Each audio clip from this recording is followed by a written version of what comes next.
Change oil tayo with mango leaf extract. Ito muna ng palengke. Okay. Start. Oops. Change oil na. No, wag muna. Mag-change oil muna. Sana all. Meron naman tayong ano dito. Langis. Palagi na change oil eh.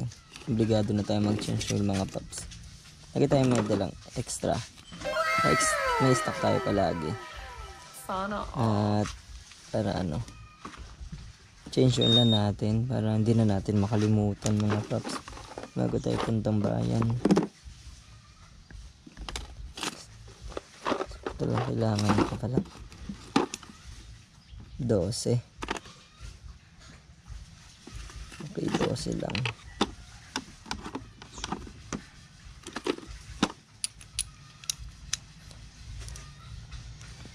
At kailangan ko ng pan-drain. Aalagayan ng drain. Tabo. May 0.8 meron. Swak ito. Paano masabi? So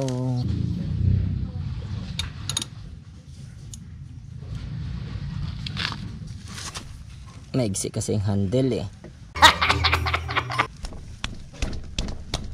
Yun. Maigsi kasi yung handle kaya hirapan ako ng konti. Pwede na! Hindi natin kailangan pala yung extender. Tanggalan natin yung nut mga paps. Naluwagan na pala yung mga nut. Yung nut. Ito naluwagan na natin yung nut. So ito naka 6,000 km na ako mga paps. Bago tayo ulit mag change oil. Siguro maraming maiinis, bakit 6,000 inabot ko ng 6,000. Goods pa naman, oh, nagkukulay red pa, oh. Yan, di ba? Kulay red pa yan. Bakit 6,000? Kasi ang ganda ng gamit natin na langis, fully synthetic. Tsaka nakalagay naman sa manual is nasa 6,000 km. Bago tayo mag 6,000, 5,000, depende sa manual yung mga paps eh.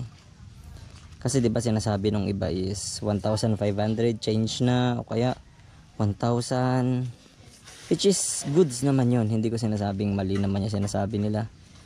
Paano masabi? Goods naman yung 1,500 or 1,000 km change oil agad. Ganon din naman ako sa unang motor ko at dito sa Honda Click nung unang 2 taon. Unang 3 taon ganon ang ginawa ko dito sa Honda Click. How you like that? Barambi, barom, barom, barom. How you like that?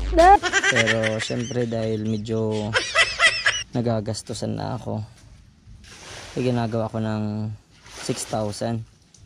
Kasi ang dami, tawag doon. Kung magwa 1.5 ako, wala pang isang buwan, change oil na ako. Magastos. Bakit yan na inaasal mo? At tinignan ko naman sa manual, goods naman, okay lang. At nung pangalawang beses ko na sinubukan to, pangatlo na, yung langis is, nakita nyo naman kanina, hindi naman sobrang itim. Medyo kulay, parang, tawag doon, green, red ba yun? Ganun pa. Ganun pang kulay niya.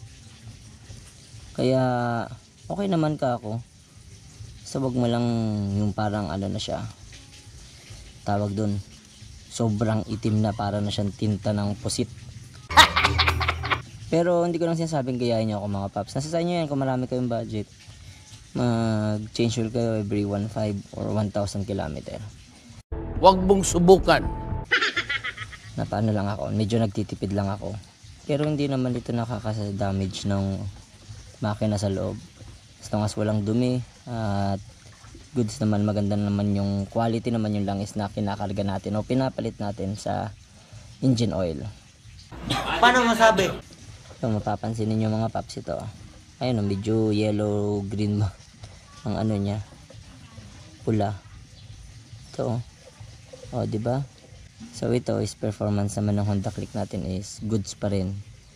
maganda pa rin, para pa rin dati. Yun nga lang, medyo maingay na nga yung panggilid dahil di ko na naasikaso. Yung torque drive bearing lang naman, pero papalitan na rin. Ito may tumutulo pang konti, pero ikakabit na natin mga paps dahil nagmamadali tayo. Pupunta pa tayo ng palengke. Chin-insure ko lang para hindi makalimutan. At huwag kalimutan ikabit itong bolt. Yung higpit nito is saktong higpit lang mga paps. Katulad nito, dahil maigsi ka, at least kahit higpit natin, hindi ganun kalakas yung persa. Pitik-pitik lang. Ayan. Ayan. Oh, pitik-pitik lang. Okay na yun. Para hindi ma-lost thread. Kasi pag na-lost thread yan, problema mo pa. At ito, ang gamit natin ay itong Pro Honda fully synthetic nila. Bago na yung design, same lang yun sa dating design yan.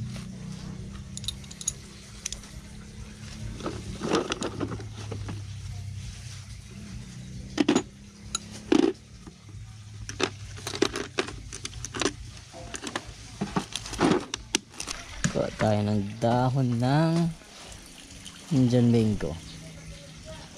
Ito ang gagawin natin. Ito lang, yun.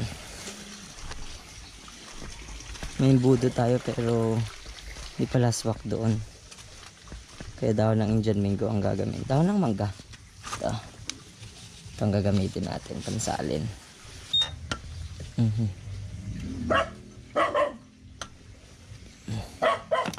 Ito magandang langis na ginagamit mga paps, polysynthetic. Kahit anong brand basta polysynthetic, goods yun. Loyal lang tayo sa Honda eh. Baka naman Honda, How you like that? Barambi barom barom barom. How you like that? ito mga paps hindi ilalagay. Hindi mo ilalagay lahat ito. Kasi yung Honda Click is Honda Click 150 tsaka Honda Click 125 ay 0.8 ml lang. Ito is 1 liter. Kaya magtitira tayo ng 200 ml dito. Hanggang dito lang yan. So pagdating dito, hindi na stop na tayo sa pagsalin. Yung kulay pala niya is ganito. Ayan o. Yan ang kulay niyan. Hindi siya nagkakalayo doon sa pinagchicholan natin.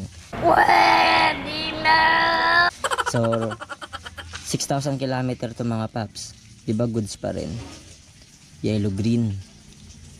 Ito yellow green pala siya. Huwag mong subukan. Masisira ang buhay mo. Honda Fully Synthetic with Mango Leaf Extract. Huwag kayo mawibili magbuhos mga paps ha. Check nyo lang, baka lumampas na tayo. Huwag kalahati pa lang pala. Malayo pa. More than 200 ml pang sasali natin. Ayan mga paps. Ayan o, 200. Nasa 200. Stop na tayo. Goods na yan. Siyempre, punasan natin muna din ito bago natin ikabit para matanggal yung mga dumi sa gilid. Ayan, palaging ganyan.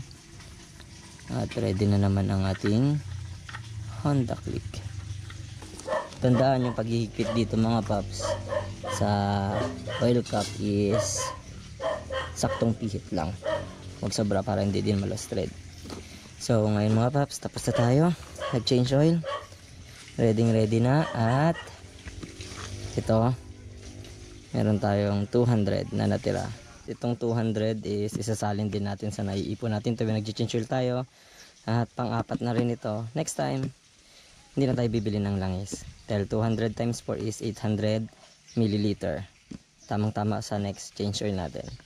So ito, after mag-change oil, paandar tayo.